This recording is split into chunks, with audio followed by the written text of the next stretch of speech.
Hello, good morning dear जारे aspirants, welcome back your आदेश पाठशाला platform. I hope आप सभी की तैयारी बहुत ही बढ़िया और अच्छे तरीके से चल रही होगी। तो टीचिंग एप्टीट्यूड अब अपने एक अंतिम जो दौर कहते हैं ना उसको, कि अब भाई साहब खत्म करो इसे। तो उस चरण में हम पहुंच चुके हैं, लेकिन ये लास्ट क्लास है। इसका तात्पर्य यह नहीं है कि यह क्लास इंपॉर्टेंट नहीं होगी। आज की जो क्लास है ये इतनी इम्पोर्टेंट क्लास है कि आप ये 99.99% मान के चल लीजिए कि एक प्रश्न तो बहुत ही ज़्यादा संभावना है कि यहाँ से आपका बन जाएगा। पर उस एक प्रश्न को करने के लिए ये पूरा का पूरा पढ़ना पड़ेगा। इसमें समझने वाली चीज़ें हैं और मैक्सिमम चीज़ें हैं इसमें याद करने वाली। परंतु फिर वही कहता हूँ, कॉन्सेप्ट क्लैरिटी रिवीज़न करने में आसानी बन जाती है। बस। परंतु मैं टीचर हूँ, मुझे आपको हर चीज़ पढ़ाना, ये उद्देश्य बनना चाहता तो मैं आपको ये पीडीएफ प्रोवाइड करा देता। परंतु एक बार समझना फिर उसका पढ़ना बहुत फ़र्क होता है। चीज़ें इसमें याद करने वाली बहुत मिलेंगी और ये क्लास करने के बाद आप कहोगे सर इतना सारा कैसे याद होगा?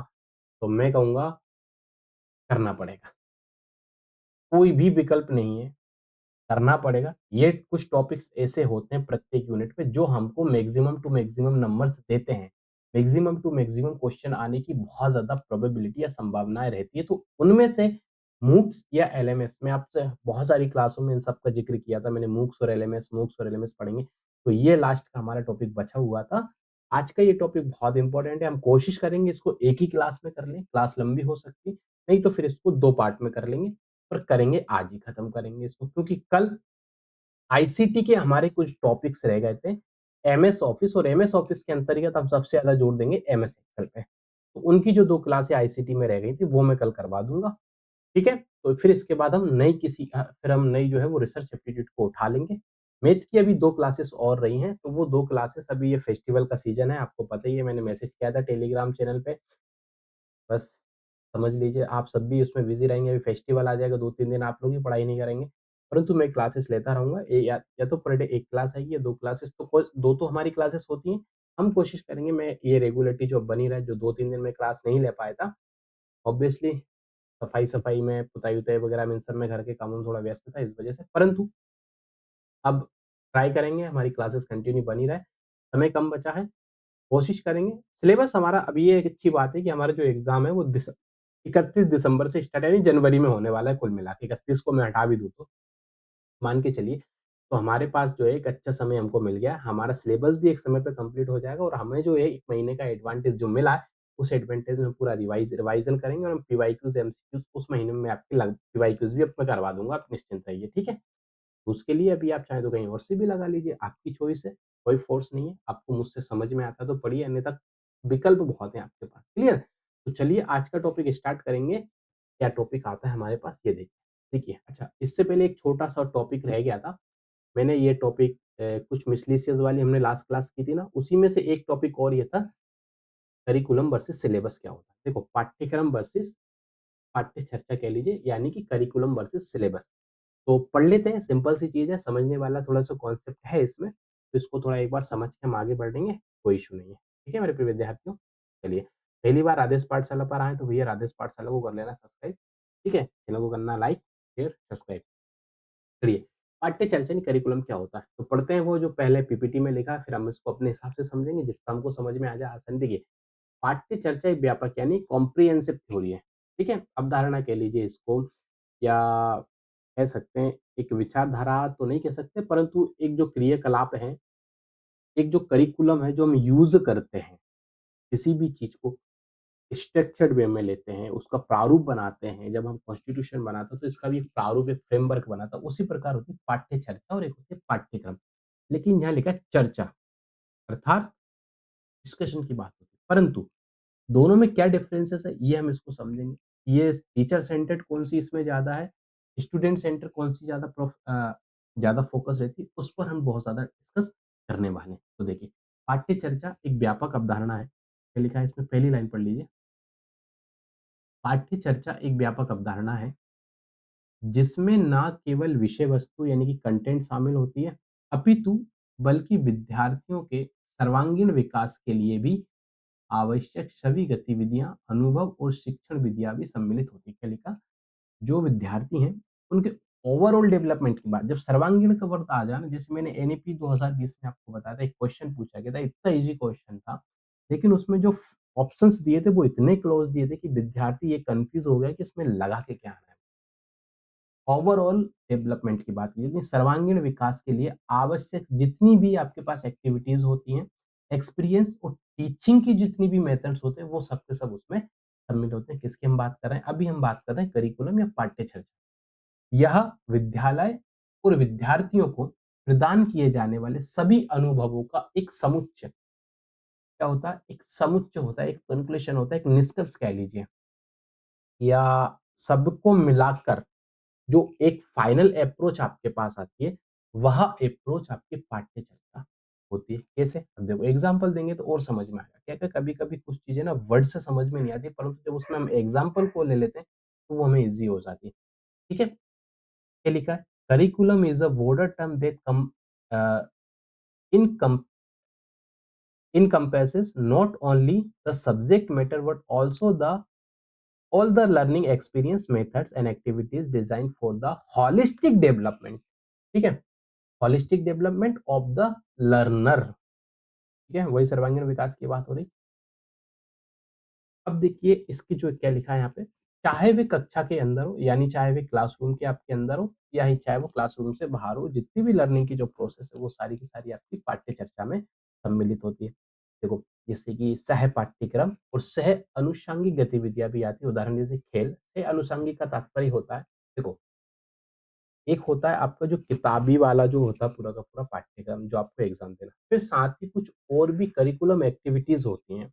करिकुलम एक्टिविटीज़ होती हैं जैसे कि खेल हो गए, आपके कल्चरल प्रोग्राम्स हो गए, आपकी मोरल एजुकेशन हो गई, ठीक है? और बहुत सारे कोऑपरेटिव सामुदायिक जो भी सोशल वर्क्स होते हैं वो सब के सब किस चीज़ का हिस्सा होते हैं? पाठ्य चर्चा का। ये कभी अगर ऐसा प्रश्न पूछ लिया जाए आपसे, ऐसे प्रश्न बहुत ज़्यादा पूछते हैं। ऐसे जो जो कॉन्सेप्ट वाले क्वेश्चन्स होते हैं ना, इसमें क्या करता है यूजीसी बड़ा गेम खेलता है। कैसे खेलता है? आपको 2-3 ऑप्शन तो सिंपल दे देंगे जो आपको पता है कि जो डायरेक्ट डायरेक्ट इस पॉइंट को प्रेज़ेंट करते हैं। परंतु एक आध पॉइंट ऐसा डाल देगा उसमें वो आपको कन्फ्यूज़ करेगा। ऑप्शन भी उसी आधार पे देते हैं। आप लोग को इतना टाइम हो गया, पीवाईक्यूज़ लगा रहे हो। तो पीवाईक्यूज़ यदि आप लगा रहे हो तो आपको इतना तो पता चल गया है कि क्वेश्चन कैसे बन रहा है और ऑप्शन कैसे दे रहे हैं। कुछ-कुछ क्वेश्चन आपको ऐसे होंगे जिसके 2 ऑप्शन आपको पता होते हैं और 2 नहीं पता होते, वहीं 2 क्वेश्चन होंगे क्योंकि यूजीसी को पता है ये तो बच्चे ने पढ़ा ही पढ़ा होगा।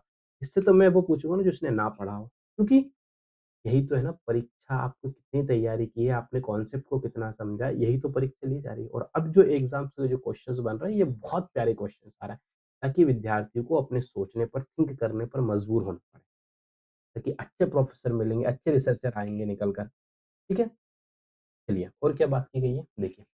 फिर आती है सर पाठ्यक्रम। पाठ्यक्रम क्या होता है? देखो पाठ्यक्रम एक सीमित अवधारणा होती है, यानी कि एक ऐसा कॉन्सेप्ट होता है जो बहुत लिमिटेड होता है। यहाँ पे करिकुलम अदर करिकुलम एक्टिविटीज़ नहीं आती। यहाँ पे सिर्फ़ किस चीज़ पे ज़्यादा ध्यान दिया जाता है, पढ़ाई जाने वाली जो विषय वस्तु है। जैसे कि अभी हम क्या कर रहे हैं, मैं आपको कंटेंट दे रहा हूँ, ये क्या है? ये पाठ्यक्रम है।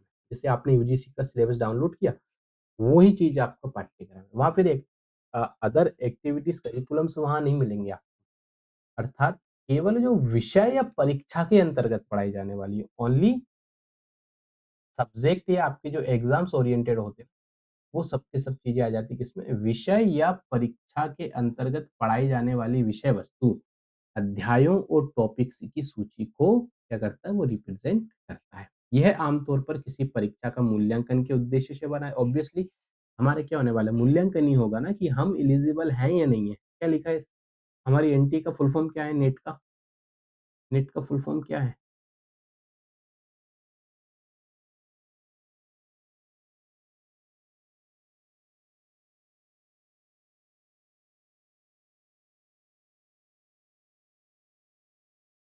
क्या लिखा है? National eligibility test. एक बार याद करो, एक क्या लिखा है? योग्यता। उस योग्यता का मापन एक परीक्षा के आधार पे किया जाता है। तो वो जो उस योग्यता को मापने के लिए जो परीक्षा ली जाएगी, उस परीक्षा का जो सारांश बनेगा, जो प्रारूप बनकर आएगा, जो निकल कर आएगा, वही तो पाठ्यक्रम होगा यानी सिलेबस। इस चीज़ अब तो अंतर पता चल गया ना, जब भी पाठ्य चर्चा या करिकुलम लिखा आ जाए तो आप समझिए उसमें बहुत सारी एक्स्ट्रा यानी सर्वांगीण विकास की बात की जाएगी, व्यक्ति के सर्वांगीण विकास की बात की जाती है। जब हम स्कूल में जाते हैं, स्कूल में पढ़ने के लिए हमारा 2 तरह के सिलेबस एक चलता है आपके पास एक एक्टिविटी जहाँ कल्चरल प्रोग्राम्स भी होते हैं, योग भी होता है, खेल होते हैं, ठीक है? स्कूल लेवल स्तर पर भी बहुत सारी प्रतियोगिताएँ होती हैं, वो सब की सब चीज़ें किसमें आ जाती हैं? आपकी पाठ्य चर्चा में आ जाती है। लेकिन जब पाठ्यक्रम की बात ये सिर्फ़ परीक्षा ओरिएंटेड होता है और किसी सब्जेक्ट से संबंधित कोई विषय जैसे कि आपने शायद पता नहीं दी हो कि नहीं दी हो, एक सांस्कृतिक ज्ञान परीक्षा होती है, ठीक है? तो वो संस्कृति ज्ञान परीक्षा पर्टिकुलर किसी एक सब्जेक्ट पे आधारित होती थी।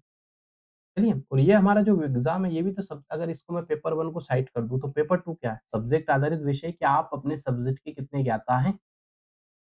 तो इस तरह की जितने भी आपके पास जो पाठ्यक्रम जो मेजरमेंट्स आते हैं वो सब के सब आते हैं आपके सिलेबस के अंतर्गत आते हैं, ठीक है? Syllabus is a narrow concept that refers to the specific content topics and chapters to be studied in the particular subject of course for an examination। बिल्कुल, it is usually अब देखो वो लिखा बोर्ड, यूनिवर्सिटी, इंस्टीट्यूट जितने भी आपके पास अलग-अलग parameters होते हैं, वहाँ सब में ये सारी चीज़ें यूज़ की जाती हैं। चलिए, अब देखो दोनों को क्या हम डिफाइन कैसे करते हैं, दोनों को अलग पाठ्य चर्चा और पाठ्यक्रम की हम बात कर लेते हैं। देखो, पाठ्य चर्चा वह संपूर्ण जो पहली डेफिनिशन है हमारी, वही आप सब देखिए, पाठ्य चर्चा वह संपूर्ण है, यानी कि ऑल ओवर एक्सपीरियंस की बात की जा रही है, स्पेसिफिक टॉपिक्स होते हैं जो एक विद्यार्थी को विद्यालय में प्राप्त होता है जिसमें शिक्षण, सह पाठ्यक्रम, खेल, सांस्कृतिक, सामाजिक गतिविधियाँ शामिल होती है अर्थात स्पेसिफिक टॉपिक्स, चैप्टर्स और subject matter to be covered in the course for an examination. ठीक है? पाठ्यक्रम सर देखो, पाठ्यक्रम किसी विषय विशेष बिल्कुल ये याद रख लेना, किसी विषय विशेष स्पेसिफिकली किसी एक सब्जेक्ट की विषय वस्तु, कोई चैप्टर्स की बात आ जाए, कोई टॉपिक्स की सूची जिस आपके कुछ बहुत सारे ऐसे यूपीएससी में एक होता है एक ऐसे करके एक पेपर होता है ऐसे का, ठीक है?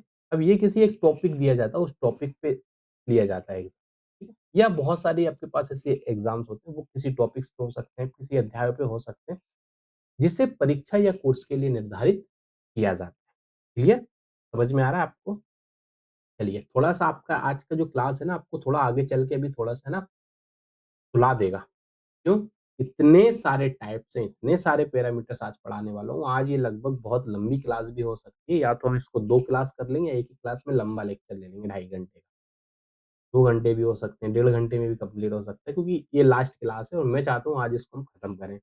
तो इम्पोर्टेंट है, स्किप नहीं करना है इसको, पढ़ के ज़रूर जाना है इसको। नहीं तो आप एक क्वेश्चन छोड़ के आओगे फिर मुझसे मत कहना कि सर यहाँ से क्वेश्चन छूट गया था। क्योंकि ये जो टॉपिक है ना आप अभी आएँगे जो टॉपिक्स मूक्स और एलएमएस इस पे तो 10-12 स्टार लगा लो मेरी तरफ से, ठीक है? ये तो एक मिसलीनियस सा टॉपिक था, अगर आ जाए तो ठीक है, नहीं तो समझने में क्या जा रहा है हमारा। चलिए अब इसका क्षेत्र क्या होता है ना, स्कोप क्या होता है? देखिए पाठ्य चर्चा का क्षेत्र व्यापक होता है ऑब्वियसली क्योंकि यह शिक्षण के साथ-साथ व्यावहारिक और सह-शैक्षणिक गतिविधियों को भी शामिल करता है। बहुत बढ़िया, क्योंकि ओरा इसका बहुत ज़्यादा बड़ा है।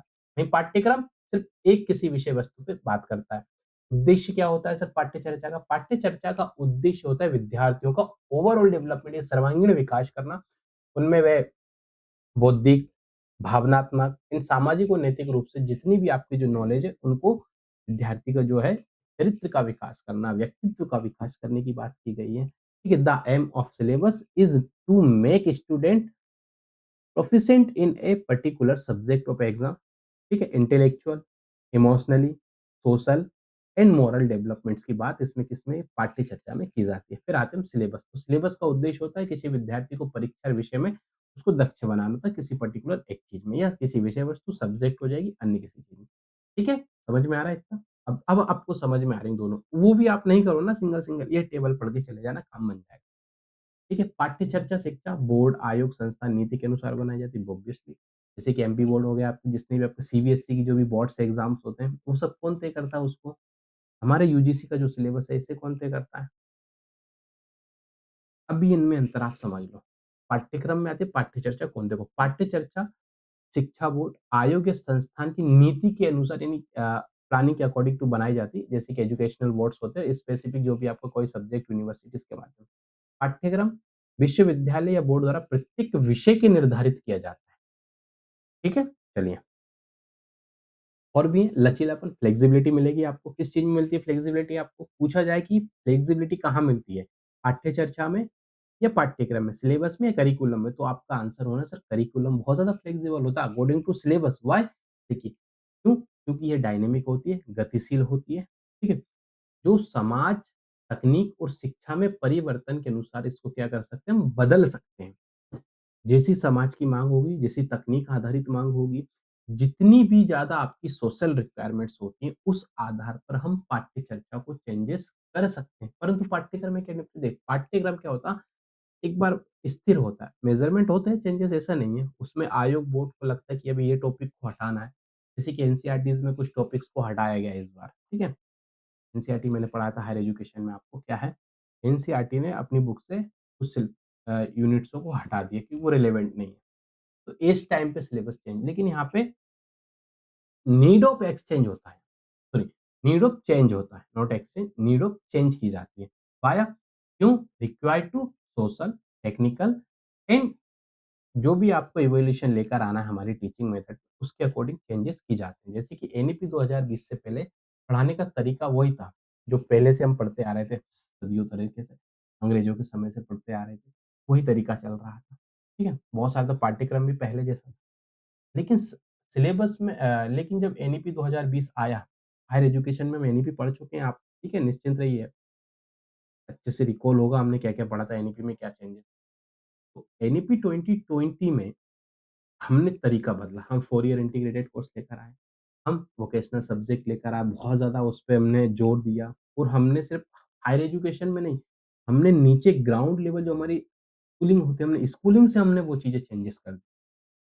मैथ कैलकुलेशन, वैदिक गणित इन सब चीज़ों को हमने बहुत पहले से ही क्लासों में ऐड करके और इसका दायरा बढ़ा दिया। क्यों? ये आज की डिमांड है और समय के साथ परिवर्तन करना चाहिए हर एक देश को, हर एक राष्ट्र को अपनी एजुकेशन पॉलिसी।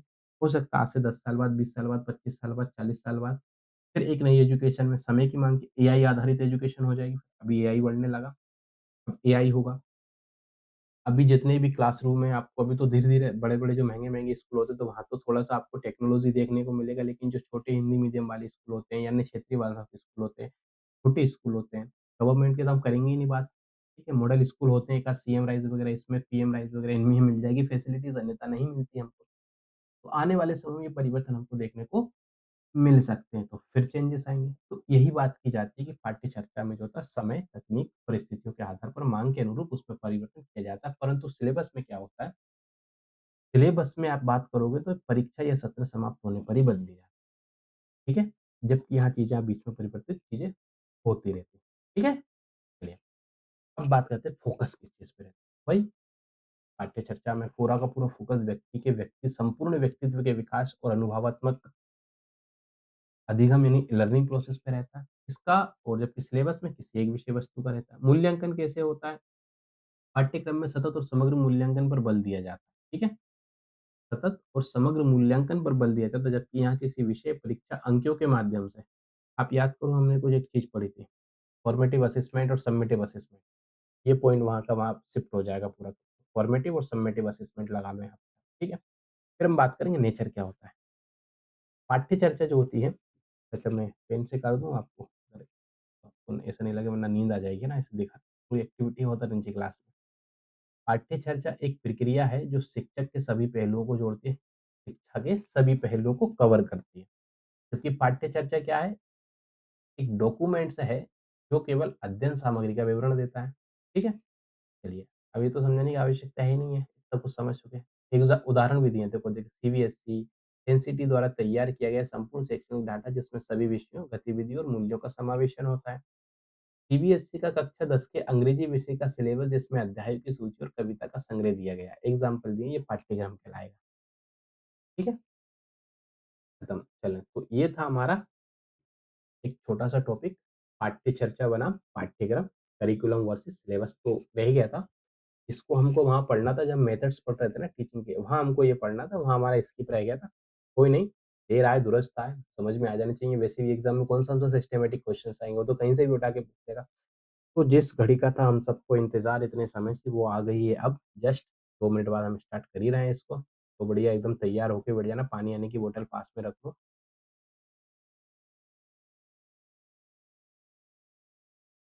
और बना दोगे? तो भाई साहब इसमें लगा लो 8-10 एक स्टार, बहुत इम्पोर्टेंट है। इसकी इम्पोर्टेंस कब से बढ़ गई है? 2024 से। तो ये यूजीसी का टीचिंग एप्टीट्यूड में एक बहुत ही ज़्यादा फ़ेवरेट टॉपिक बन चुका है, मूक्स।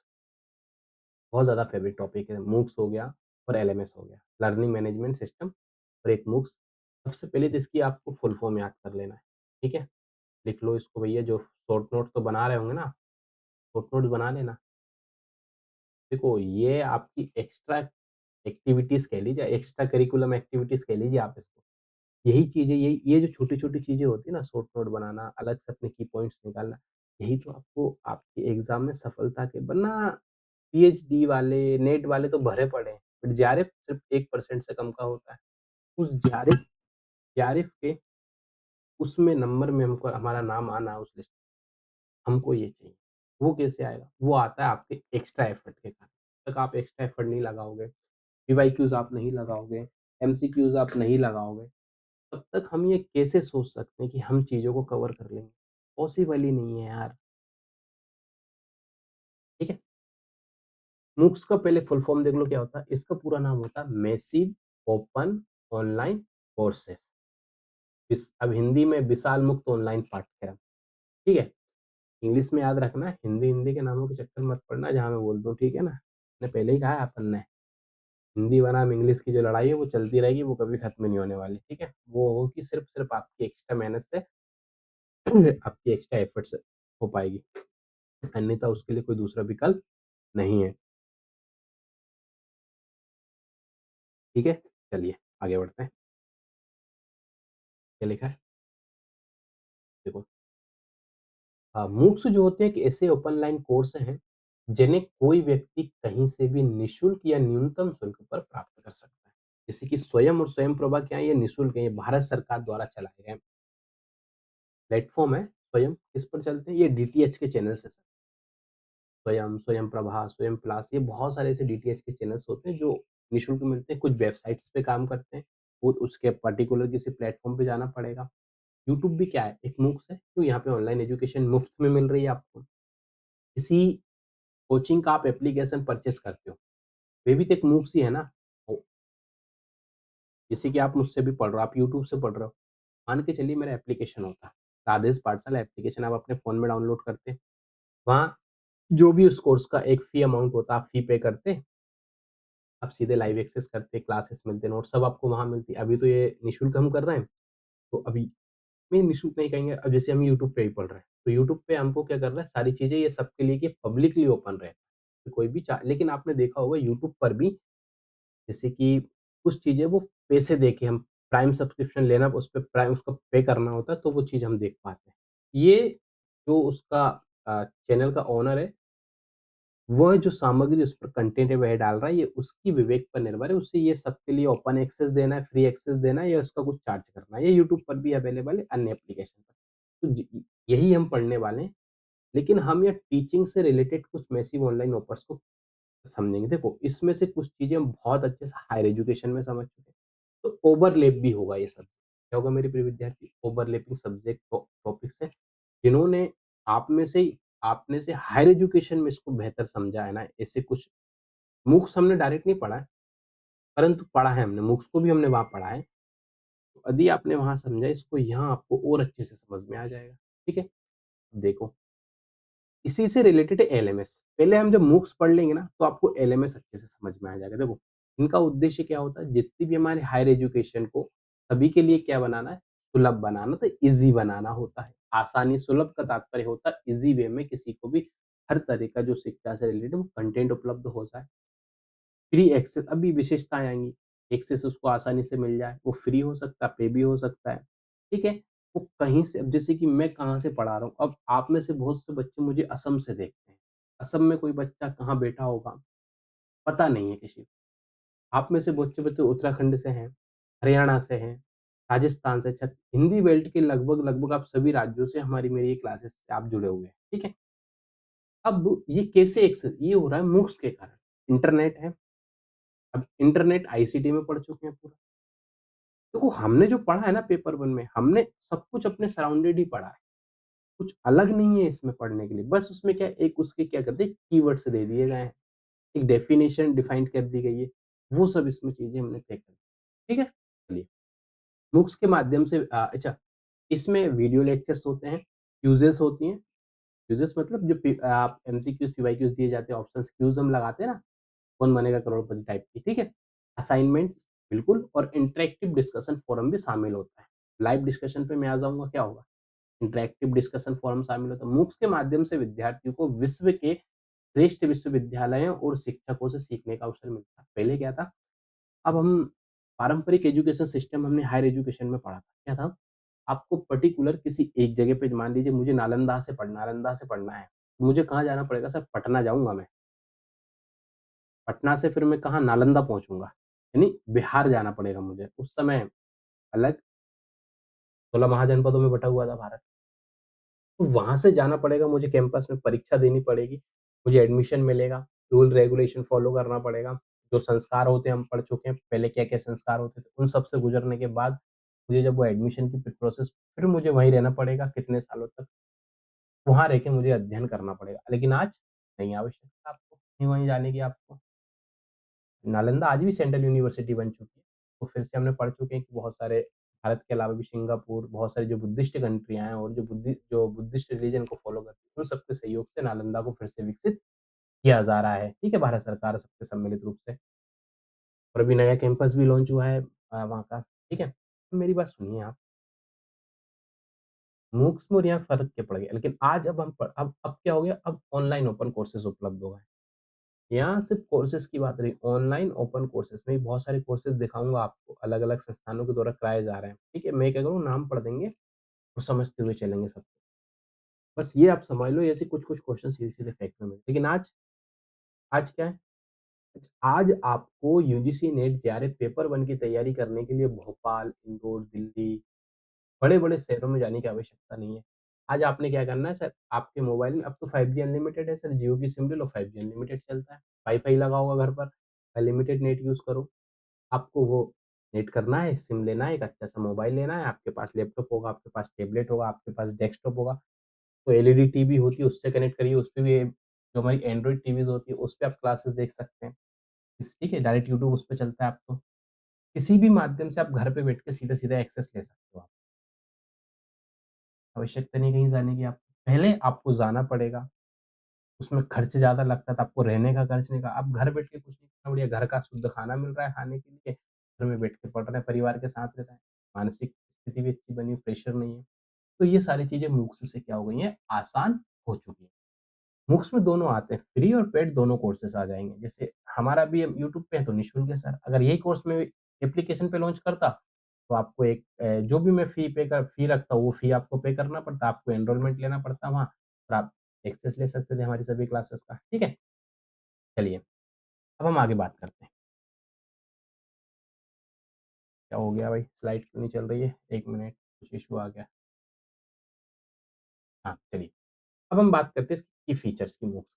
देखो क्या-क्या विशेषता है। अब देखो जो मैंने डेफिनिशन बता दी ना, वो सारी एक-एक लाइन में दे दी। अर्थात ये है कि MOOCs large number can enrol देखो, ये मैं बताना भूल गया ना, चलो ये वाली लाइन मिल गया। देखो कुछ चीज़ें ना रीड तो होती है तो कुछ अलग पॉइंट्स निकल के आ जाते हैं। A large number of learners can enroll at the same time without restriction बिना किसी सीमा के, बिना किसी बाधा के, बिना किसी लिमिटेशन के नंबर्स ऑफ मैक्सिमम स्टूडेंट जो हो सकते हैं वो उस कोर्स से उस लर्निंग मैनेजमेंट सिस्टम से जुड़ सकते हैं। ये बहुत बड़ा फ़ायदा है। आज मेरी क्लास चाहे 1 व्यक्ति देखे, चाहे 10,000 व्यक्ति देखे, चाहे 1 लाख देखे, चाहे 10 लाख देखे, 1 मिलियन देखे, कोई फ़र्क नहीं पड़ता। क्यों?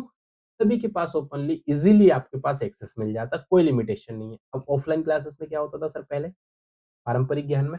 अब एक रूम है वहाँ 200 एक विद्यालय की कैपेसिटी कितनी है वो 200, 250, 300 उतने ही बच्चे पढ़ पाएँगे। लेकिन ऑनलाइन में कितने ही बच्चे कहीं से भी देखें, कोई उसपे पाबंदी नहीं है। और क्या विशेषताएँ इनकी? ये विशेषता पूछी जाती है, इम्पोर्टेंट है ये, ठीक है? अच्छे से पढ़ के जाना है MOOCs और LMS को। यह कोर्स सभी के लिए खुले होते हैं, सभी के लिए ओपनली एक्सेस मिलता है। कोई योग्यता या कोई बाधा नहीं होती, क्लियर? वहाँ एडमिशन लेना पड़ेगा, आपको टेस्ट देना पड़ता था एडमिशन आपने देखा होगा ना बहुत सारे आप में से कुछ अगर बड़े से स्कूलों में गए होंगे तो एक टेस्ट लिया जाता है। वो टेस्ट आप पास करेंगे तब जो स्टूडेंट सॉरी जो संस्थान होगा, इंस्टीट्यूट वह आपको एनरोल करेगा। परंतु आज क्या है? आज आप बस मोबाइल में नेट होना चाहिए और एक मोबाइल नंबर होना चाहिए ओटीपी के लिए। कहीं भी जाके एक्सेस कर सकते हैं, ठीक है? यूट्यूब के लिए ईमेल आईडी चाहिए सर, बिना ईमेल आईडी के क्रोम पे भी चल जाता है नॉर्मली चलाओ तो, कोई इश्यू नहीं आता, ठीक है?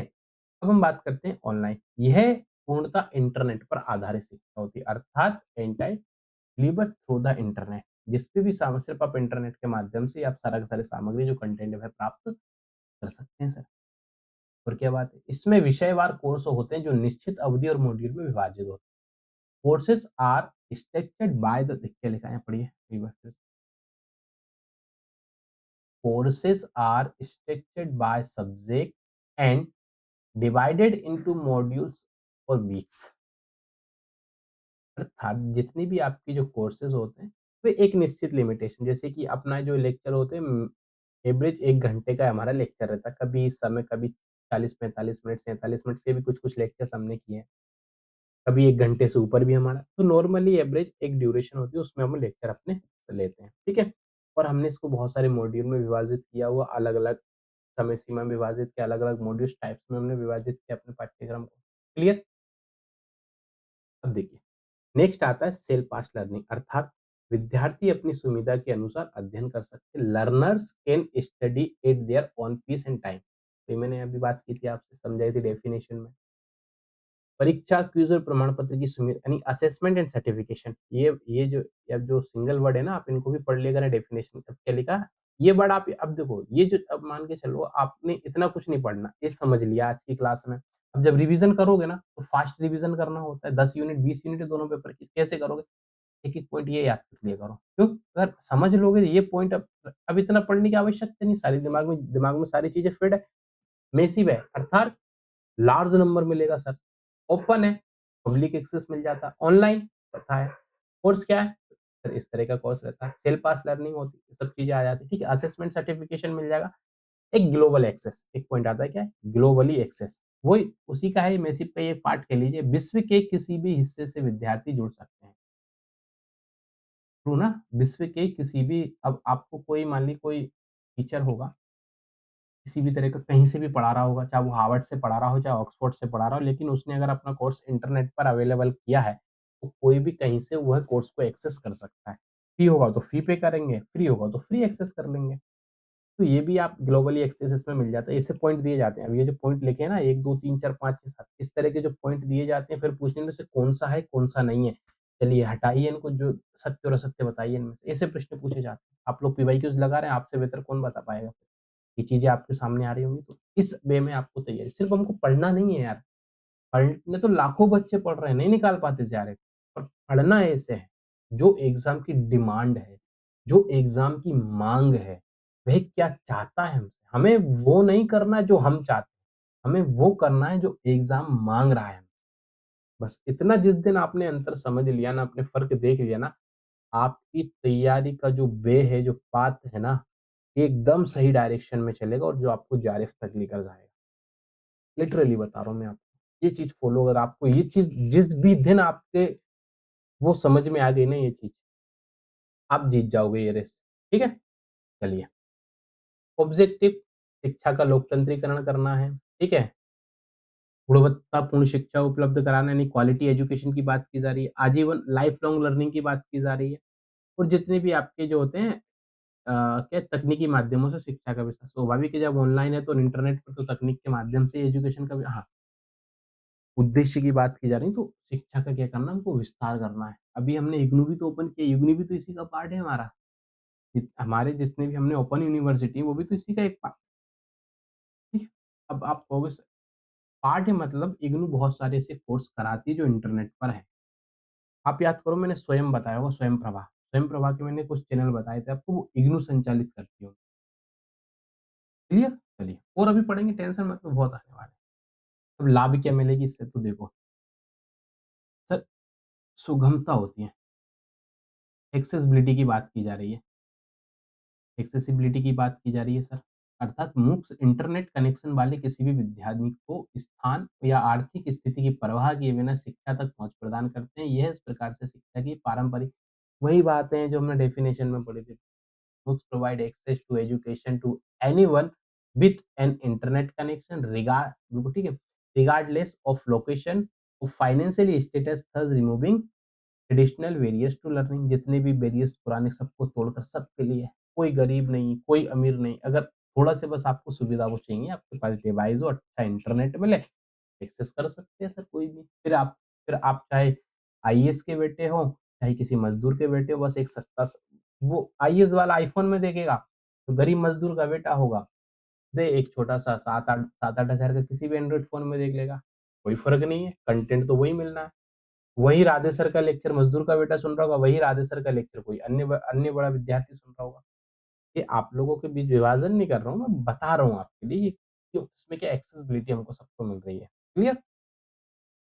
फ्लेक्सिबिलिटी बात कर चुके हैं। हाई क्वालिटी एजुकेशन देखो, ये थोड़ा-सा एक चीज़ मिला, कभी ये क्वेश्चन आ जाए ना तो इस कभी-कभी ऐसे प्रश्न दे दिया जाता है, बताइए क्या MOOCs पे हाई क्वालिटी एजुकेशन मिलती है? आपको क्वेश्चन इतने पॉइंट उलझा के दे देंगे, आपको लगेगा नहीं यार शायद हाई क्वालिटी एजुकेशन तो नहीं मिलती, पर हाँ, मिलती है। कैसे मिलती है देखो, MOOCs जो होता है ना प्रतिष्ठित विश्वविद्यालयों के प्रोफेसर एवं विषय विशेषज्ञों के द्वारा पढ़ाए जाते हैं जिसमें विद्यार्थियों को गुणवत्तापूर्ण और अद्यतन सामग्री पहुंच होती है। अब समझ में आ गया ना, कोई हल्के मलके टीचर नहीं पढ़ाते हैं, स्वयं स्वयं सभी प्रोफेसर पढ़ाते हैं वहां पर।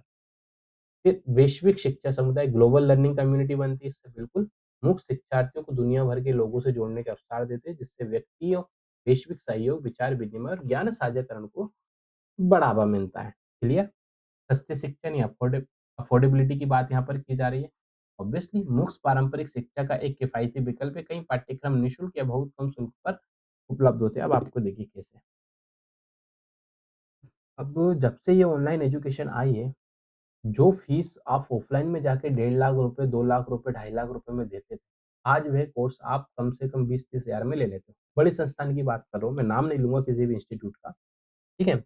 नाम लेना अच्छी बात भी नहीं, हमें क्या करना है, अपन ने समझना है यार, पढ़ लो। आज से 2017, 16, 17, 18 की मैं बात करूँ, लॉकडाउन से पहले, पेन ड्राइव कोर्स चलते थे उस टाइम पे, पेन ड्राइव में क्लासेस मिल जाती थी सब। तो क्या स्थिति थी? 2 लाख, ढाई भोपाल जैसे शहर में भी ढाई ढाई लाख रुपए कोचिंग की फीस थी और आज भी हैं। ऐसा नहीं है पहले आज भी हैं। देने वाले अफ़ोर्ड करने वाले करते हैं अफ़ोर्ड, नहीं देने वाले नहीं करते। तो ये चीज़ आसानी हो अब इससे हुआ क्या? देखो इससे क्वेश्चन ऐसे मिलेंगे आपको बहुत सारे। इससे बेनिफिट ये हुआ, अब एक मज़दूर का बेटा, एक किसान का बेटा या बेटी या आप कहोगे सर बेटे-बेटा बोलते हो, बेटी नहीं बोलते हो, आप सर भेदभाव भाई क्षमा में ऐसा कुछ नहीं मेरे ना मेरे विचार हैं। अपन बढ़िया इक्वालिटी वाले आदमी हैं, महिला सशक्तिकरण की बात करने वाले इंसान हैं, निश्चिंत रहें आप। तो जो बच्चा है उनका, एक मज़दूर का बच्चा हो, चाहे किसान का हो, वो कहाँ अफ़ोर्ड कर पाएगा यार 1.5 लाख रुपए की फीस। परंतु ऑनलाइन एक्सेस के कारण वह कम से कम और बहुत सारे संस्थान हैं जो बहुत कम से कम में भी पढ़ाते हैं। हम निःशुल्क की तो बात ही नहीं कर रहे, चलो हटाओ, निःशुल्क की बात ही नहीं कर रहे हैं। अब देखो 2.5 लाख रुपए तो एक कोचिंग 2 ढाई लाख रुपए एक कोचिंग की फीस है, एक संस्था एक इंस्टीट्यूट की फीस है। इसके अलावा आपको उस बड़े शहर में जाना पड़ेगा, उस बड़े शहर में जाना पड़ेगा, वहाँ आपको रेंट, खाने-पीने का खर्चा पड़ जाएगा आपका, ठीक है? आप में से बहुत से बच्चे बाहर रह के पढ़ रहे हैं, मैं रहा हूँ, मुझे ये सारी चीज़ें मैंने देखी हैं, झेली हैं, सब पता है। इसके बाद आपको ड्रेस अब तो बड़े-बड़े इंस्टीट्यूट है, सारी यूनिफ़ॉर्म उनकी लगेगी, अलग-अलग फ़ीस के चार्जेस लगा देंगे उसके ऊपर वो सारी की सारी और भी बहुत सारी चीज़ें होती हैं, निकल कर आती हैं।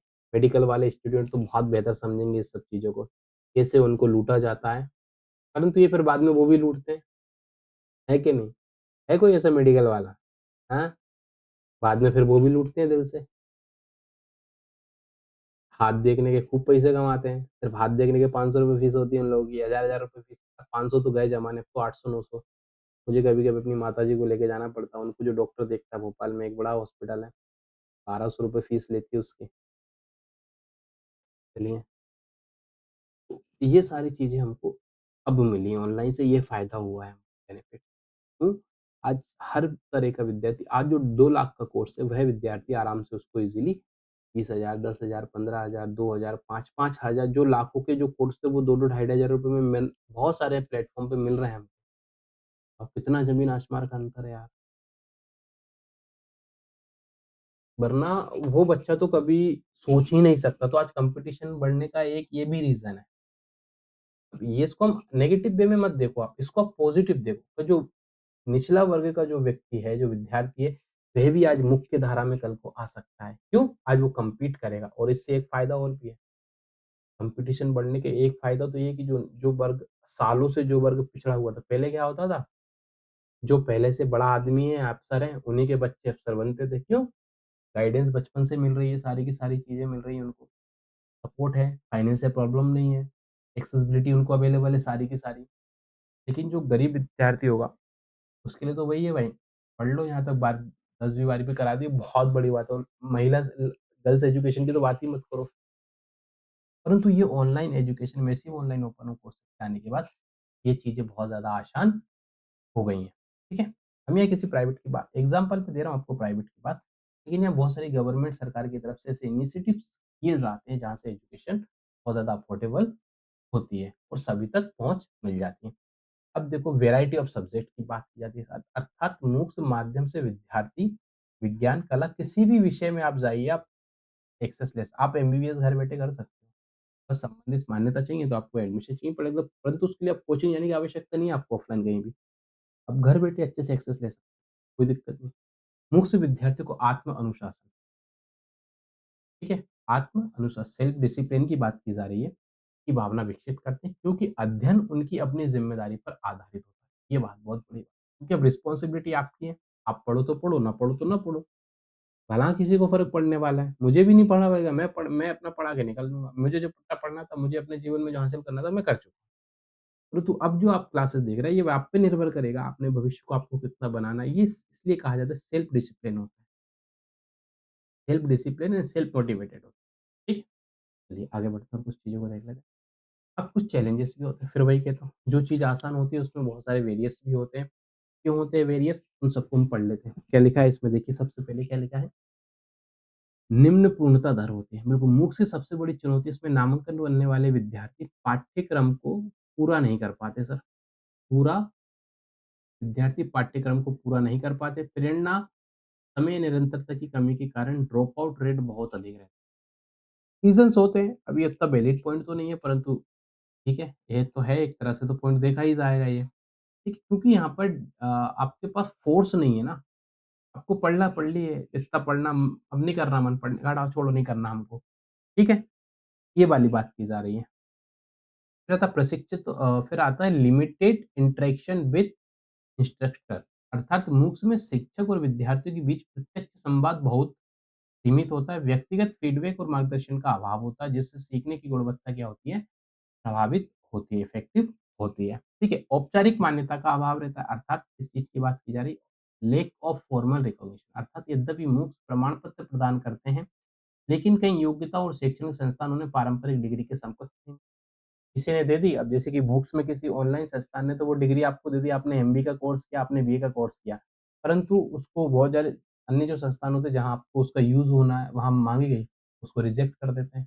मान के चलिए आपने किसी जगह से बीए किया, आपने यूपीएससी का एग्ज़ाम दिया, उसमें कहा कि मिनिमम क्वालिफ़िकेशन बीए चाहिए सर।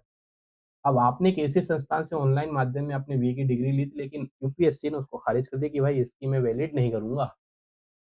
ऐसी भी स्थिति आ जाती है, ठीक है?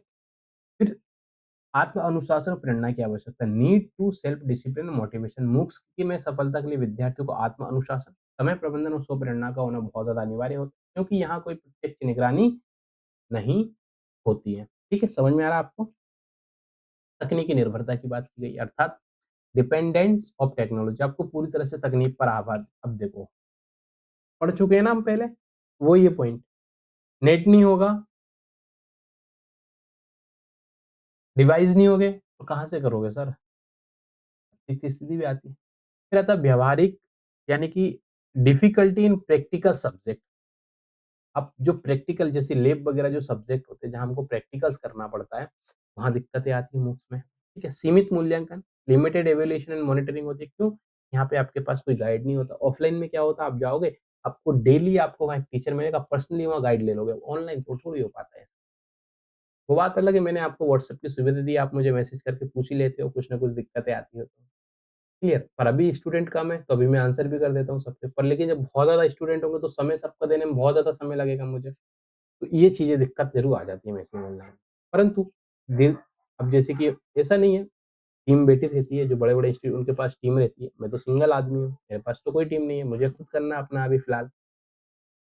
तो ये चीज़ें भी निकल कर आती हैं। चलिए, अब हम बात करेंगे भारत में जितने भी हमारे पास इम्पोर्टेंट मूक्स प्लेटफ़ॉर्म हैं, उन सब के विषय पे हम चर्चा करेंगे।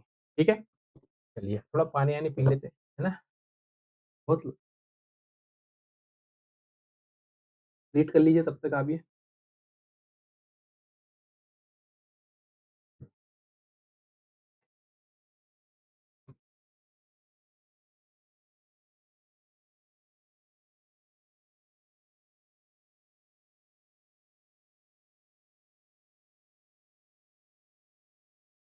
चलिए, देखो मैं 1-2 समझा देता हूँ, किस तरह से आपको ये पढ़ना है, कैसे करना है, अभी समझ में आ जाएगा आपको।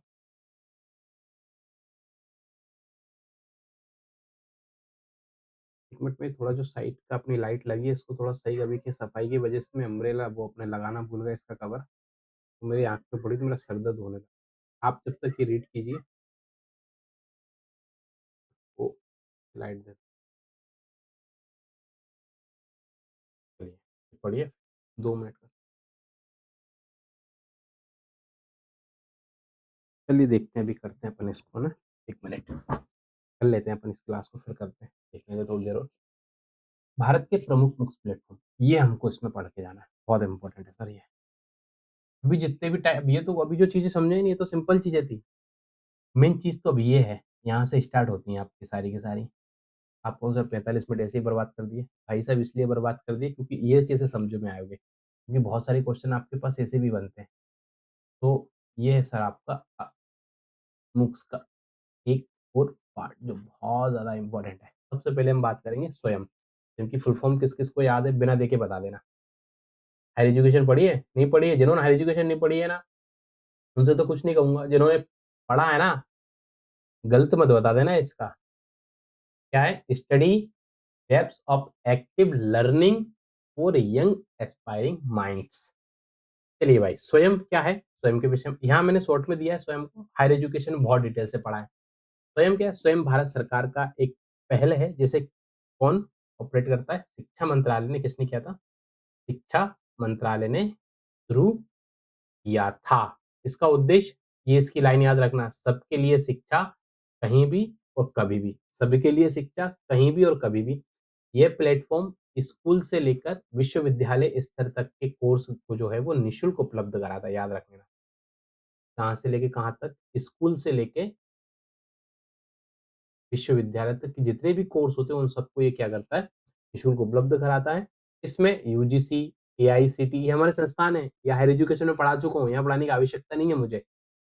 एनपीटीईएल, इग्नू और एनसीईआरटी जैसी हमारी जितनी भी प्रमुख रेगुलेटरीज़ होती हैं जो एजुकेशन को रेगुलेट करती हैं, वे इन सब का क्या करती हैं? कोर्स तैयार करती हैं। विद्यार्थी यहाँ पर वीडियो लेक्चर, असाइनमेंट, टेस्ट और प्रमाण पत्र प्राप्त करते हैं। अगर कोई विद्यार्थी स्वयं पर किसी कोर्स का क्रेडिट लेना चाहता है तो उसे विश्वविद्यालय द्वारा मान्यता प्राप्त की जाती है। क्यों?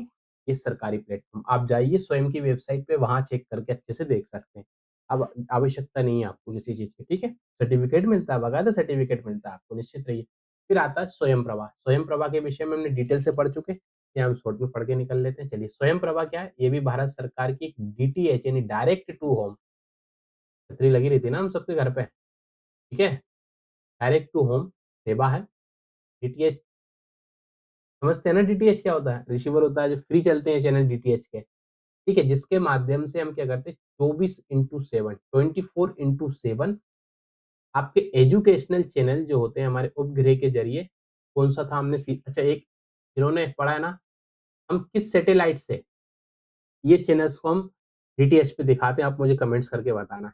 कौन-सा सैटेलाइट है वे? ये मैंने उसमें पढ़ा है हायर एजुकेशन की क्लास में। किस सैटेलाइट से ये क्वेश्चन पूछा गया है, किस सैटेलाइट से हम स्वयं प्रभा के सभी जितने भी हमारे जो चैनल्स हैं डीटीएच के, ठीक है? उन सबको हम दिखाते हैं, आप हमें बताइए। और साथ ही साथ आप मुझे ये भी बताइए, वह जो सैटेलाइट है किस सेंटर पे, उस सेंटर का क्या नाम है, कौन-सी जगह पर है, किस राज्य में, कहाँ से वो सारी सारी चीज़ें ऑपरेट होती है, ये सब भी आप मुझे कमेंट करके बताएँगे, ठीक है? यह अगर इसमें नाम नहीं आया तो, अगर आगे आ गया तो ठीक है, तो आप बता ही दोगे। यह उन विद्यार्थियों के लिए बनाया गया है, जिनके पास इंटरनेट की सुविधा नहीं है, ठीक है? इसमें आईआईटी, यूजीसी और इग्नू जैसे संस्थानों द्वारा तैयार की गई उच्च गुणवत्ता वाली वीडियो सामग्री प्रसारित होती है। आप जाके देख सकते हो, स्वयंप्रभा के बहुत सारे चैनल्स चलते हैं, ठीक है? प्रबोध, सारस, प्रबंधन, ये आ रहा है कुछ याद? हाँ? प्रबोध, सारस्वत, प्रबंधन, कौटिल्य, ये सारे के सारे हमारे कुछ चैनल थे। कितने चैनल थे आप ये भी बताएँगे? 3 क्वेश्चन दे रहा हूँ। स्वयंप्रभा के कितने चैनल थे? बहुत मोस्ट इम्पोर्टेंट है ये भाई साहब, स्वयंप्रभा। हर बार इसमें क्वेश्चन ये स्वयंप्रभा पे अकेले पे आप 5 स्टार लगा लीजिए। अब ये देखिए ओवरलैप हुआ कि नहीं हुआ? टीचिंग एप्टीट्यूड में भी पढ़ लिया वहाँ और हायर एजुकेशन में तो पढ़ा ही पढ़ा है हमने। ठीक है? चलिए। फिर आता है एक NPTEL national programme on technology education learning की बात की जा रही है। ये आईआईटी और जो आपके भी जितनी भी आपकी टेक्निकल सब्जेक्ट होती है, उन सब के लिए जो कोर्स वगैरह बनाने का कार्य करती है। एनपीटीईएल की शुरुआत आईआईटीज़ और आईआईएससी के सहयोग से की गई थी। ठीक है? Indian institute of science technology पता है कि नहीं पता है? हायर एजुकेशन वाले बच्चों के लिए बोल रहा हूँ, जो पहली बार टीचिंग एप्टीट्यूड पढ़ रहा है, उनके लिए तो ये चीज़ें नहीं लगेंगी सुनने में। लेकिन हायर एजुकेशन वालों को तो खूब दिल से पढ़ाएँ ये सारी की सारी चीज़ें। यह इंजीनियरिंग, विज्ञान और प्रौद्योगिकी से संबंधित विषयों के लिए प्रसिद्ध है। एनपीटीईएल केवल इंजीनियरिंग छात्रों के लिए था, लेकिन अब यह स्वयं पोर्टल पर भी उपलब्ध हो चुका है और हर कोई इसे उपयोग कर सकता है। इसके माध्यम से विद्यार्थी आईआईटी स्तर के शिक्षकों से वीडियो लेक्चर प्राप्त करते हैं और अपने कोर्स को पूरा करने के बाद प्रमाण पत्र भी मिलता है। आपको रजिस्टर करना पड़ता है मोबाइल नंबर से, वहाँ पे जाके आप देख सकते हैं। अब आता है ईपीजी पाठशाला, ये भी हम पढ़ चुके हैं सर। इससे पहले भी पढ़ चुके हैं स्वयं में और ये यहाँ फिर से डबल से हम पढ़ रहे हैं। ईपीजी पाठशाला को यूजीसी द्वारा शुरू किया गया था, याद रख लेना, ये बहुत इंपॉर्टेंट है यार, बहुत बहुत पूछे जाते हैं, इसी क्वेश्चन पूछे जाते हैं आजकल। यूजीसी द्वारा शुरू किया गया है, इसे इन्फिलिपनेट, चलो कुछ याद आ रहा होगा इन्फिलिपनेट सुनकर, information and library network centre कहाँ पर स्थापित है, ये मुझे इसकी लोकेशन बताओ आप मुझे, ये कमेंट करके आप इसकी लोकेशन बताएंगे, ठीक है? संचालित इसका उद्देश्य क्या है? पोस्ट ग्रेजुएशन स्तर की शिक्षा का डिजिटली माध्यम से सुलभ बनाना। इसमें लगभग सभी विषयों के लिए ई टेक्स्ट, वीडियो ट्यूटोरियल और स्व-मूल्यांकन के प्रश्न उपलब्ध होते हैं। ठीक है? फिर आता है national institute of open schooling, मुख्य प्लेटफ़ॉर्म है ये भी हमारा। एनआईओएस ने भी स्वयं के सहयोग से अपने स्वयं का एक मूक प्लेटफ़ॉर्म विकसित किया है, ताकि स्कूली जो शिक्षा की जो स्तर ऑनलाइन माध्यम से देश भर के छात्रों तक पहुँचाया जा सके। यह माध्यमिक और उच्च उच्च माध्यमिक स्तर के विषयों को सरल भाषा में प्रस्तुत करता है, जिससे दूरस्थ और वंचित वर्गों के लिए गुणवत्ता प्राप्त होती है। कौन सा प्लेटफ़ॉर्म है सर? तो NIOS, national institute of open schooling. अगर कभी पूछ लिया जाए कि स्कूल से रिलेटेड कौन-सा ओपन ऑप्शन अगर आ जाए, तो एनआईओएस उसमें टिक करके आ जाना। फिर आता है इग्नू की, भी मैंने बात की थी आपने। देखो इग्नू जो भारत की सबसे बड़ी एक ओपन यूनिवर्सिटी है। Indira Gandhi national open university, इसकी लोकेशन कहाँ है? दिल्ली में। कब स्थापना हुई थी? इसका ऑप्शन ये पूछा ये बहुत पूछा जाता है ना। चलो कमेंट में एक और क्वेश्चन दे रहा हूँ आपको। ये कब स्थापना हुई थी? मुझे इसकी स्थापना बताइए आप लोग, ठीक है? इग्नू की स्थापना कब हुई थी? इसकी ईयर बताना कमेंट करके। इग्नू जो भारत की सबसे बड़ी मुक्त विश्वविद्यालय ने भी स्वयं पर बहुत सारे कोर्सेज़ उपलब्ध कराए हैं। स्वयं की अपनी जो लिस्ट है ना, उसमें तो हम देख ही चुके हैं। यह विशेष रूप से वयस्क adult education, teacher education, sociology और प्रबंधन विषयों के लिए प्रसिद्ध है। इग्नू के मुख्य का उद्देश्य आजीवन अधिगम को प्रोत्साहित करना होता है। फिर आता है एक सीईसी, ये भी बहुत इंपॉर्टेंट है,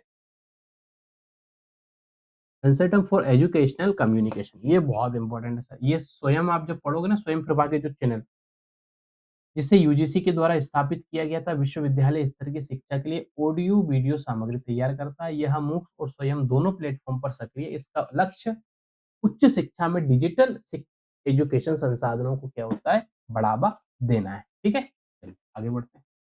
ई-विद्या, ये भी मैं पढ़ा चुका हूँ आपको पहले।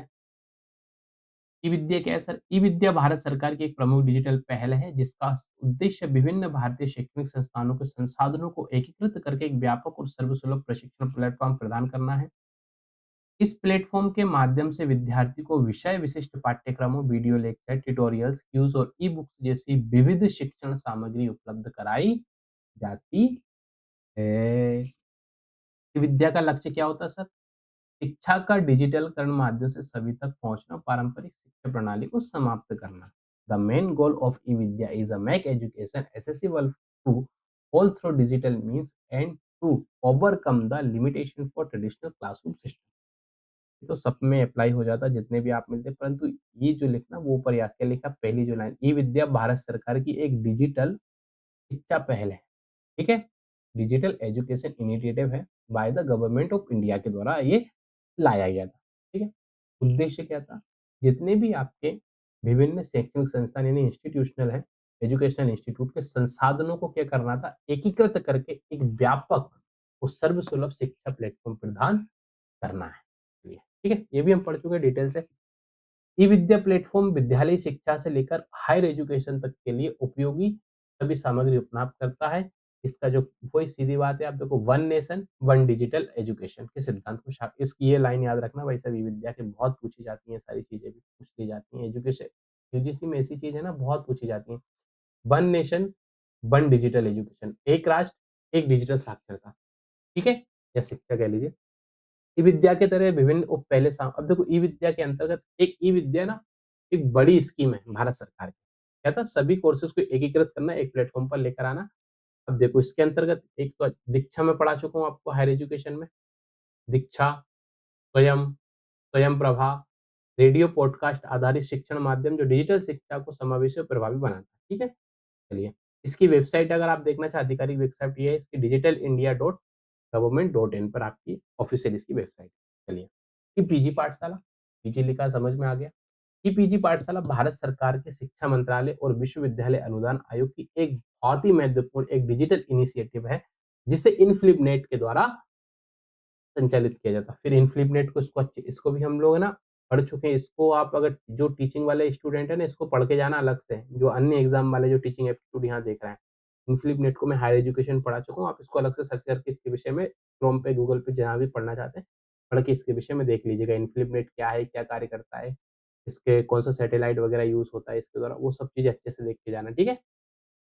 चलिए, इसी तरह हम रिसर्च में एक टॉपिक और पढ़ेंगे, शोध गंगा, शोध सिंधु, ये भी इसी तरह से रिलेटेड कुछ चीज़ें हैं, ठीक है? इसका प्रमुख उद्देश्य क्या है? पोस्ट ग्रेजुएट स्तर के विद्यार्थियों को उच्च गुणवत्ता वाली पाठ्यक्रम, पीजी लिखा है तो ये स्वाभाविक है, हायर एजुकेशन की यहाँ पे बात की जाएगी। जैसे आप सोशियोलॉजी हो गया, हिस्ट्री हो गया, मैनेजमेंट हो गया, आपका लिटरेचर हो गया, साइंस हो गया एंड टेक्निकल स्टडीज़ जिसमें इसके क्या उपलब्ध कराएँगे ये? देखो, ये आपको e text e text book, video lecture, case study आदि जितने सेल्फ असेसमेंट क्विज़ वगैरह सारी की सारी यहाँ पे उपलब्ध कराई जाती है, ठीक है? जो पोस्ट ग्रेजुएशन की तैयारी ई पीजी पाठशाला की सामग्री 4 मॉडल्स पर आधारित होती है। 4 ऐसे आप कह सकते हैं इसको क्वाड्रेंट मॉडल्स होते हैं, उन पर आधारित होती है। इसमें देखो 4 चीज़ सबसे महत्वपूर्ण होती है। एक तो ई-टेक्स्ट होना, वीडियो सामग्री, वेब संसाधन एंड स्वमूल्यांकन, ठीक है? सेल्फ असेसमेंट यानी इंग्लिश में देख लेते हैं। ई-टेक्स्ट की बात की जाएगी। ई-टेक्स्ट मतलब आपको पीडीएफ वगैरह जो भी मिलेगा, आपको सामग्री जो भी जैसे मैं आपको क्या देता हूँ, पीडीएफ देता हूँ ना क्लास के बाद। दूसरा होता है वीडियो कंटेंट, तीसरा होता है वेब रिसोर्स, कुछ होता है सेल्फ असेसमेंट। ये सारी की सारी चीज़ इसकी जो 4 इसके जो मेन पिलर स्तंभ कह लीजिए आप इनको, इसे समझ लीजिए 4 जो इसके में स्तंभ होते हैं वो ये हैं आपके पास। ई-टेक्स्ट ये पूछा गया कभी क्रोनोलॉजी में जमा के लिए दे दिया, या पूछ लिया जाता है एक एक दूसरा अलग इसमें एजुकेशन से रिलेटेड मिलता है कोई पॉइंट डाल देंगे, बाकी 3-4 ये लिख देंगे, पूछ लेंगे इनमें से कौन-सा है सर, कौन-सा नहीं है। तो ये कैसे पता चलेगा कि इनमें से कौन-सा है, कौन-सा नहीं है? लेकिन जब पढ़ लिया नहीं सर ई-टेक्स्ट है, वीडियो लेक्चर है, ठीक है? साथ ही इसमें वेब रिसोर्स होता है और चौथा होता है सेल्फ असेसमेंट, तो फिर आपको दिक्कत नहीं आएगी। ऐसे हमको चीज़ों को पढ़ना पड़ेगा। यह फ़ेल राष्ट्रीय मिशन के अंतर्गत, ठीक है? नेशनल एजुकेशन मिशन के अंतर्गत ICT, national education mission and ICT, information communication and technology के अंतर्गत हायर एजुकेशन में इक्वालिटी और क्वालिटी को बढ़ावा देने का कार्य करती है। ऑफिशियल वेबसाइट दी है, पता कर लेना। चलिए। फिर आता है राष्ट्रीय संसाधन केंद्र एनसीआर, ये इंजीनियरिंग एजुकेशन के लिए है सर। राष्ट्रीय संसाधन केंद्र एनआरसी भारत सरकार की एक एजुकेशनल पहल है जो एनपीटीईएल एनपीटीईएल अभी हमने पढ़ा है, उस ही परियोजना का एक हिस्सा है और विशेष रूप से किस चीज पर है? इंजीनियरिंग एजुकेशन पे केंद्रित होती है, ठीक है? समझ में आ गया? इसका उद्देश्य क्या होता है? शिक्षकों और छात्राओं के लिए नवीनतम तकनीकी ज्ञान और उच्च गुणवत्ता वाले वीडियो व्याख्यान का देना। अब ये सारे इनके क्या है ना फुल फॉर्म भी अब याद करके चलना, ठीक है? जैसे कि एनपीटीईएल आ गया आपके पास यहाँ पर, ये एनआरसी आ गया, ठीक है? ये सारे के सारे फुल फॉर्म्स ये अब अच्छे से करके जाओगे। फिर आता है, ये बहुत इम्पोर्टेंट है, पूछा गया इससे क्वेश्चन आ चुका है आपके पास एनडीएलआई से, national digital library of India, ठीक है? राष्ट्रीय digital library of India Bharat सरकार के शिक्षा मंत्रालय की एक महत्वाकांक्षी परियोजना है सर, ये तो मिलना ही मिलना है। जिसे आईआईटी, अब देखो ये पूछ लिया जाता है, किसके द्वारा स्थापित किया गया? तो आईआईटी खड़गपुर के द्वारा। ये हायर एजुकेशन में अच्छे से पढ़ चुके हैं ना हम लोग, आईआईटी खड़गपुर के द्वारा इसको विकसित भी किया जाता है और इसको संचालित नहीं, रेगुलेट भी इसको किया जाता है। मिनिस्ट्री ऑफ एजुकेशन, कौन कौन सी? Ministry of education, government of India and developed and manage by IIT Kharagpur के द्वारा। इसका उद्देश्य क्या है sir? Digital library of India का देश भर के विद्यार्थियों और शोधकर्ताओं को विभिन्न संस्थानों में शोध गंगा, शोध सिंधु सब यही मिलती है वो सब शिक्षा संसाधनों को एक्सेस करना। एक देश एक डिजिटल लाइब्रेरी की भावना को साकार करती है। One nation one digital library, quotation भी आप याद रख, सभी ई पुस्तकें मिलना, शोध पत्र मिलना, रिसर्च पेपर, थीसिस वगैरह, वो सब के सब जर्नल्स, रिपोर्ट वगैरह सब के सब आपको एनडीएलआई पे उपलब्ध होते हैं। आप खुद वहां पे जाके भी आप करते हो, जब हम रिसर्च करोगे ना, जो आप जब रिसर्च में आओगे ना, इसको जब हम रिसर्च पढ़ेंगे ना, वहाँ हम इनको और अच्छे से पढ़ेंगे। तो निश्चिंत रहना, आप रिसर्च जब पढ़ेंगे तब वहाँ पढ़ेंगे। फिर आता है एक आपके पास EAICTE, ठीक है? अखिल भारतीय तकनीकी शिक्षा परिषद, all India council of technical education. अखिल भारतीय तकनीकी शिक्षा परिषद भारत सरकार के शिक्षा मंत्रालय के अंतर्गत कार्यरत एक राष्ट्रीय निकाय। इसको हम हायर एजुकेशन में बहुत डिटेल से इनको पढ़े, फिर से पढ़ लिया सर ओवरलैप। तो तकनीक और व्यवसायिक शिक्षा के क्या करती है, जितने भी स्टैंडर्ड होते हैं उन सबका संवर्धन के लिए जिम्मेदार होती है, ठीक है? जो कि प्रोफेशनल एजुकेशन होती है हमारी पूरी तरीके से।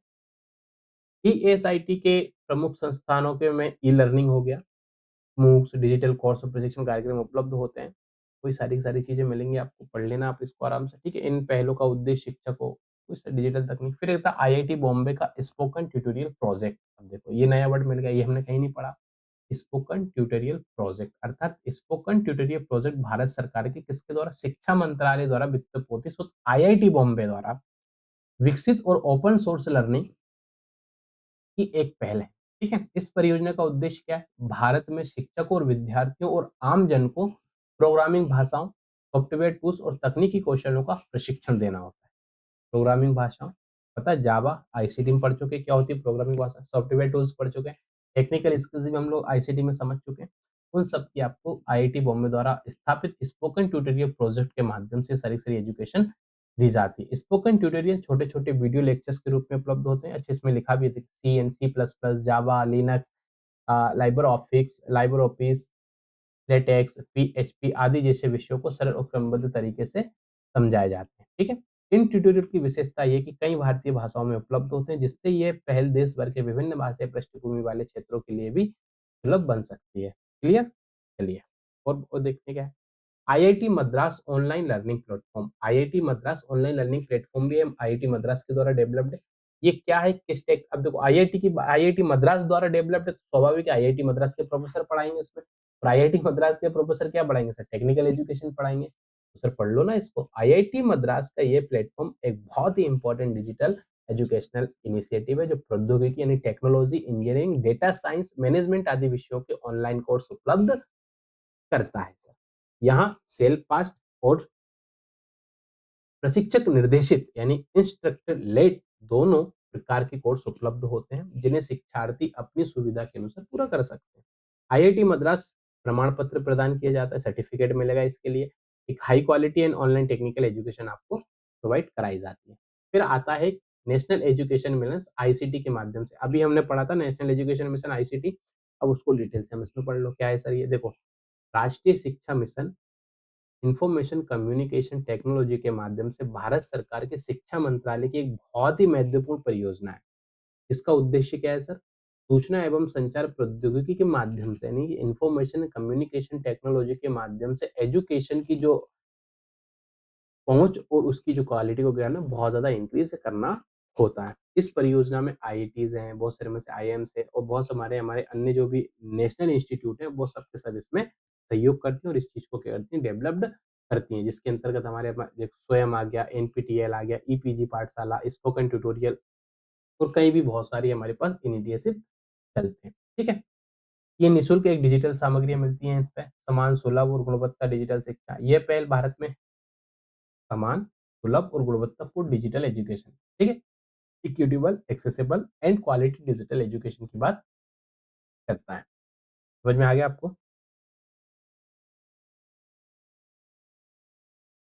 अब कुछ इसमें एमएचआरडी की पहलें हैं, ठीक है? आईआईटी दिल्ली द्वारा ऑनलाइन ओपन कोर्स हैं, आईआईटी हैदराबाद का भी है कुछ कोर्स, यूजीसी का देख लो इसमें क्या लिखा है, यूजीसी ने बहुत सारे मानविकी, सामाजिक विज्ञान, वाणिज्य विज्ञान है, स्वयं प्लेटफ़ॉर्म है ये ऑलरेडी, ठीक है? अब एक आपके पास कोर्सेरा इंडिया है, इसको एक बार पढ़ लेते हैं क्या है सर कोर्सेरा इंडिया? देखो कोर्सेरा एक प्रसिद्ध वैश्विक ग्लोबल मूक है भाई साहब, ये इसको थोड़ा इम्पोर्ट आप थोड़ा देखे जाएँगे, ग्लोबल है तो ठीक है? ठीक है? और जो दुनिया भर के शीर्ष विश्वविद्यालयों और संस्थानों से ऑनलाइन पाठ सिलेबस हमको क्या करते हैं प्रोवाइड करते हैं। भारत में ये आईआईटी, आईआईएम्स और अन्य प्रमुख संस्थानों के साथ साझेदारी करके विशेष रूप से भारतीय छात्रों के लिए पाठ्यक्रम को उपलब्ध कराता है। किसके सहयोग से? जो भी हमारे इंडियन आईआईटीज़ एंड आईआईएम्स हैं, उनके सहयोग से ये चीज़ें उपलब्ध कराई जाती हैं। अब देखो चीज़ें सर कहें इतनी चीज़ें याद कैसे करेंगे? भाई देखो सिलेबस तो बहुत है। आप ऐसा देख लो, आप पीवाईक्यूज़ आपको लगा रहे हैं, आपको पता चल रहा होगा कि हर यूनिट में कौन सी क्वेश्चन कहाँ से क्वेश्चन ज़्यादा बन रहा है, उस पे ज़्यादा काम कर लो यार। बाकी चीज़ों को छोड़ो मत ही, कम से कम पढ़ लो, ताकि पेपर में बहुत सारी चीज़ें ना थिंकिंग से काम बन जाती हैं। ऐसा लगता है कि सर ये पढ़ा है कहीं और जब वो हिंट लगेगी तो तुक्का सही लग जाता है वहाँ पे। छात्र इन पाठ्यक्रमों के माध्यम से नई तकनीकों, management, data science and AI और अन्य क्षेत्रों में प्रशिक्षण प्राप्त कर सकते हैं। coursera पर कई पाठ्यक्रम मुफ्त में उपलब्ध है, जबकि प्रमाण पत्र या डिग्री कार्यक्रमों के लिए निःशुल्क देना होता है। ठीक है? फिर आता है future learn India. Future learn India एक अंतर्राष्ट्रीय मुक्त प्लेटफ़ॉर्म है, ठीक है? 2 इंटरनेशनल हो गया, अब ये दूसरा हो गया आपके पास। पहला कौन-सा था? coursera, अभी एक आ गया फ्यूचर लर्न इंडिया जो दुनिया विश्व भर के प्रतिष्ठित विश्वविद्यालयों और संगठनों के साथ साझेदारी में ऑनलाइन पाठ्यक्रम प्रदान करता है। भारत में भी इसके कुछ विश्वविद्यालय साझेदारी वही सारी चीज़ें आएँगी, बस याद रख लेना। फिर आता है इसके पास ईडीएक्स इंडिया, ये भी एक इंटरनेशनल ओपन मूक्स है। हार्वर्ड यूनिवर्सिटी किसके द्वारा स्थापित किया गया था? ये याद रख लेना, ये इम्पोर्टेंट है, पूछा जाता है। हार्वर्ड यूनिवर्सिटी और एमआईटी ने इसको एमआईटी पता है ना? किस-किस को अच्छा एमआईटी का फुल फॉर्म बताना मुझे क्या है? ठीक है? एमआईटी ने मिलकर इसको स्थापित किया था। यह प्लेटफ़ॉर्म दुनिया के शीर्ष विश्वविद्यालयों और शिक्षण संस्थानों high quality education and online syllabus आपको ऑनलाइन एजुकेशन प्रोवाइड करता है। ठीक है? चलिए पढ़ लेना बाकी सिंपल सी चीज़ है, पढ़ोगे बैठ के। एक आता है यूडेमी, ठीक है? अर्थात ऑनलाइन लर्निंग प्लेटफ़ॉर्म है जो शिक्षार्थियों को विशेषकर प्रशिक्षकों के सीखने का अवसर प्रदान करता है। यह प्लेटफ़ॉर्म तकनीकी, professional and critic and personal development की जैसी हज़ारों कोर्स उपलब्ध कराता है। ठीक है? ये देख लेना उडेमी क्या है। इसे ही आता है एक टैलेंट स्प्रिंट, ठीक है? टाटा क्लासेस, लिंक्डइन तो आपको पता ही होगा, लिंक्डइन लर्निंग आपके बहुत सारे अकाउंट बने भी होंगे इस पर, ठीक है? ये क्या है? एक व्यावसायिक और कौशल आधारित ऑनलाइन लर्निंग प्लेटफ़ॉर्म है। एप्लीकेशन आता है इसका खान अकादमी ये पढ़ लेना, ये खान सर वाली अकादमी नहीं है, खान अकेडमी इंडिया क्या है? एक गैर लाभकारी ऑनलाइन शिक्षण प्लेटफ़ॉर्म है जो K-12 से कॉलेज स्तर तक के छात्रों के लिए विभिन्न विषय जैसे गणित, विज्ञान, इतिहास, अर्थशास्त्र और प्रोग्रामिंग में निःशुल्क पाठ्यक्रम प्रदान करता है। भारत में ये विशेष रूप से जेईई और नीट तैयारी जैसे प्रतियोगी परीक्षाओं की तैयारी करने वाले छात्रों के बीच बहुत अत्यंत जो लोकप्रिय है। यह प्लेटफ़ॉर्म वीडियो व्याख्यान, इंटरैक्टिव क्विज़ और अभ्यास प्रश्नों के माध्यम से सेल्फ लर्निंग को प्रोत्साहित करता है, जिससे छात्र अपनी गति से सीख सकते हैं, ठीक है? Khan academy ORG. फिर आता है स्किल शेयर क्या है? ये भी एक इंटरनेशनल ऑनलाइन एजुकेशनल प्लेटफ़ॉर्म है जो मुख्य रूप से क्रिएटिविटी और एंटरप्रेन्योरशिप से संबंधित विषयों की एजुकेशन प्रदान करते हैं। बाकी सब चीज़ें मिलेंगी सेम आपको। फिर एक आता है आपके पास सिंपली लर्न, ठीक है? ये भी एक ऑनलाइन ओपन कोर्स ही है। ये इनकी चीज़ें की मैं बात कर रहा हूँ। अब देखो कितने सारे हैं, लर्नफ्लिक्स है, अपग्रेड है, ठीक है? अपग्रेड क्या है सर? एक भारत आधारित ऑनलाइन शिक्षा प्लेटफ़ॉर्म है जो प्रमुख विश्वविद्यालय और संस्थानों के सहयोग से पेशेवर पाठ्यक्रम प्रोफ़ेशनल सिलेबस या प्रोफ़ेशनल आप कह लीजिए इसको, जितने भी कोर्सेज़ होते हैं, वो डिग्री प्रोग्राम प्रदान करता है, ठीक है? जैसे कि data science, software engineering, management इत्यादि, ठीक है?